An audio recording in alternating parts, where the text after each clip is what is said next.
పెద్ద ఎత్తున కార్యక్రమం నిర్వహించినందుకు ఆర్గనైజర్స్ అందరికీ కూడా మా తరఫున కృతజ్ఞతలు తెలుపుతూ శుభాకాంక్షలు తెలుపుతూ ఈరోజు ఇప్పుడు మా తాతను అన్నమని అంటే ఆయన చూసి నేను నేర్చుకోవాల్సి వస్తుంది యోగా. ఆయన చేసినంతైతే నేను చేయలేదు. ఇది మాత్రం ఫ్యాక్ట్.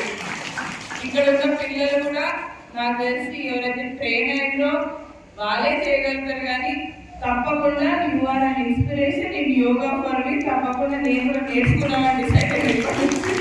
నెక్స్ట్ యోగా సెషన్ కన్నా మీతో కంప్లీట్ చేయాలని కోరుకుంటున్నాను.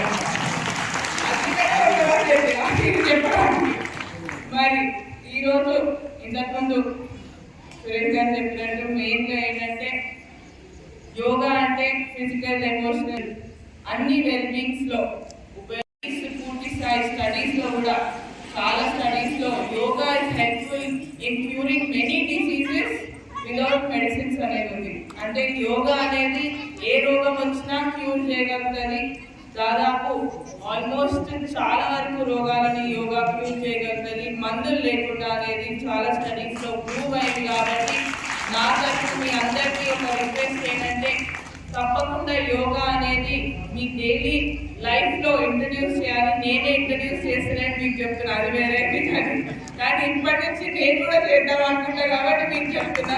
సో తప్పకుండా ఏదైనా ఒక ఫిజికల్ యాక్టివిటీ స్పెషలీ యోగాని ఇంట్రడ్యూస్ చేస్తే ఫ్లెక్సిబిలిటీ కానివ్వండి, ఏమున్నా కూడా ఇష్యూస్, పెయిన్స్, జాయింట్ పెయిన్స్ అన్నీ కూడా తగ్గకుండా వస్తాయి.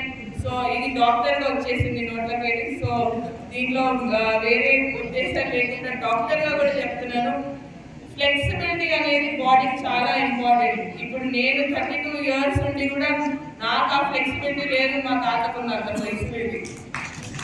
సో ఆ ఫ్లెక్సిబిలిటీ రావాలి, ఎనర్జెటిక్గా ఉండాలి, కంటిన్యూస్గా తిరుగుతూ ఉండాలి, కంటిన్యూస్గా మనం హెల్తీగా ఉండాలి అంటే దానికి యోగా అనేది ఇట్ ఈస్ ఆల్సో హెల్ప్ఫుల్ ఈ ఫ్లెక్సిబిలిటీలో.